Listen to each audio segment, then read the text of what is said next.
2 days ago, Rihanna, American businesswoman and pop star, debuted baby number 3, a baby bump. And at this point, it is safe to say that Rihanna is on the course. She's on the mission to have all her kids before she clocks 40, with no marriage in sight. However, this is not to say Rihanna's journey is a blueprint most single women in their 20s should follow. She used her 20s to build herself, to build her career, to build her business.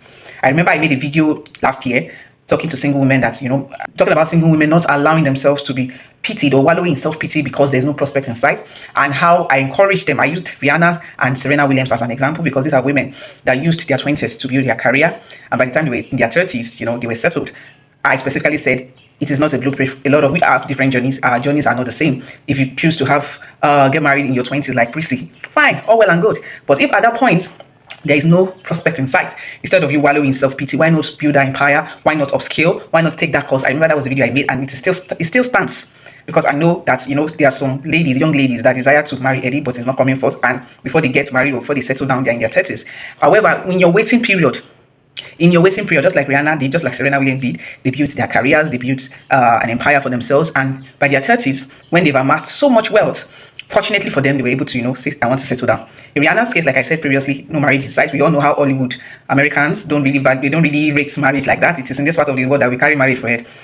That is the only thing I know that, okay, I might not totally agree with, because it's always good to have your kids with someone that is married to you, not someone that isn't married. But that is their way. That is her. If you have to be in that kind of situation, don't wallow in self-pity. Build yourself. Take that course like I previously said. Don't wait. Don't wallow in self-pity or saying, oh, because by the time there's value, there's substance in even when you get married at that point, at that later point in your life, you are marrying fulfilled. You are not becoming a burden to whoever it is you're married to. You are feeling fulfilled. You are knowing that, yes, I am ready. And this is what Rihanna did. At least in the last 3 years, Rihanna's womb hasn't rested. Honestly speaking, she's on a mission. And we all know that she didn't get her money from music. It was from her makeup business. And so when she had seen that, okay, I have money, I am rich, what else? Let me start popping babies. With the exception of her not getting married. But like I said, that is their way. But if you, as a single woman, you find yourself in that situation, don't hesitate. Acquire all the qualifications, do everything you can. So by the time you are ready, by the time that prospect comes, it meets you ready, and you are ready to take over the world.